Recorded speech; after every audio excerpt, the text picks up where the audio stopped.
Hello, I'm Albert Stout with Allied Insurers. I work with seniors to help them understand Medicare and to help them have peace of mind and confidence in the Medicare plans they choose. My clients want to feel secure with their health care coverage, but because of fixed incomes, cost can be an issue. Medicare used to be simple. There were no choices. Today, most people need help to understand all of their options and help choosing the coverage that works best for them. I created this series of short videos to help you better understand Original Medicare and Medicare Advantage. The better you are informed, the better decisions you can make about your coverage. Medicare Advantage and Part D prescription drug coverage. The majority of Medicare Advantage plans include prescription drug coverage, although some do not. Plans without drug coverage were designed for enrollees who have other drug coverage and for those who do not want prescription drug coverage at all. There are also standalone Medicare Part D prescription drug plans. Part D plans are available to those who are enrolled in Medicare Part A and/or Medicare Part B. You are eligible for Part D even if you have only Medicare Part A and do not have other drug coverage. In most instances, you cannot enroll in a Medicare Advantage plan and in a Part D drug plan at the same time. The exception to this rule is a Medicare Advantage private fee-for-service plan that does not include drug coverage. This is very important to remember. If you are enrolled in a Medicare Advantage plan and then enroll in a Part D plan, you will automatically be disenrolled from the Advantage plan. You will revert to Original Medicare and the Part D drug plan. The basic rules for the prescription drug portion of Medicare Advantage plans and Part D plans are the same. Every plan has to provide benefits that are equal to or better than certain minimum guidelines set by Medicare.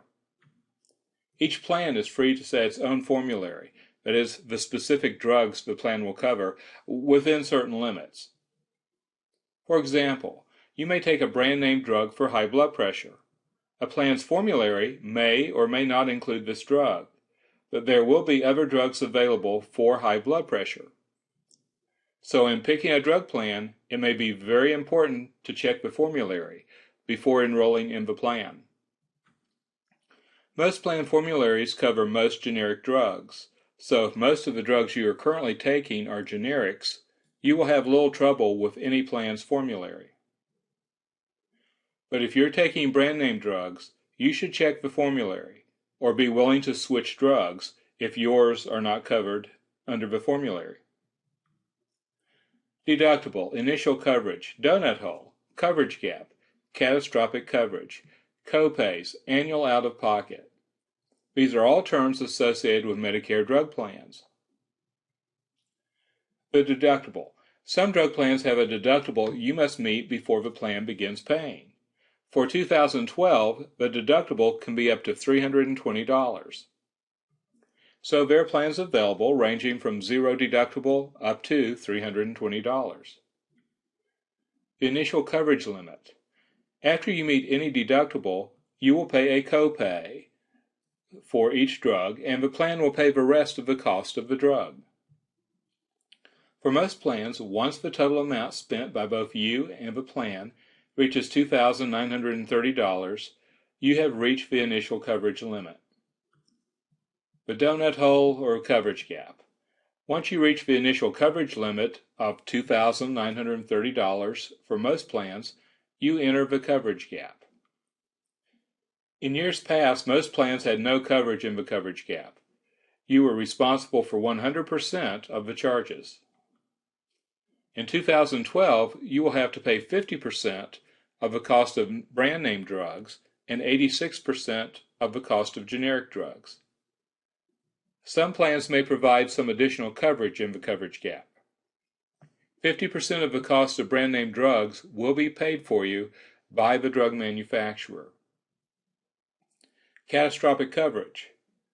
Once you have spent $4,700 out of your pocket, in most plans you enter the catastrophic coverage phase. The $4,700 includes any deductibles, copays, and everything you pay in the coverage. If you are using any brand name drugs, it also includes everything paid by the drug manufacturers for you. From this point on, you pay $2.60 for generics and $6.50 for brand name drugs, or 5% of the drug's cost, whichever is greater. Most plans require prior authorization for certain drugs. The prescribing physician must call or write the plan requesting authorization. Some drugs are limited in quantity. For example, some drugs are not routinely taken daily.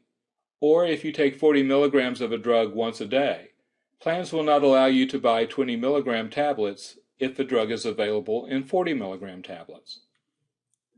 The plan may limit the quantity for a month's supply. However, if more of the drug is required than the quantity limit, the prescribing physician can request an exception from the plan. Most plans require step therapy for certain drugs. This normally occurs if an expensive drug is prescribed initially, when there are less expensive drugs available to treat the same condition. The plan may require less expensive drugs be tried first. If this does not work, then the more expensive drug is allowed. Premiums for Part D plans vary widely from about $15 to almost $100. Deductibles, copays, and formularies account for most of the difference in premiums. Premium for the drug portion of Medicare Advantage plans is included in the cost of the plan. This video has highlighted the prescription drug plans and some of their costs. To learn more about Medicare Advantage, Original Medicare, and Part D drug plans, watch my other videos. Because of Medicare regulations, I cannot put information about specific Medicare Advantage plans on this site. The big question is, how do you pick the right plan for you? Which is better for you, Original Medicare and Part D, or Medicare Advantage? For help picking the right plan for you, or for more information and a free, no-obligation review of your Medicare benefits, call me at 865-310-1148.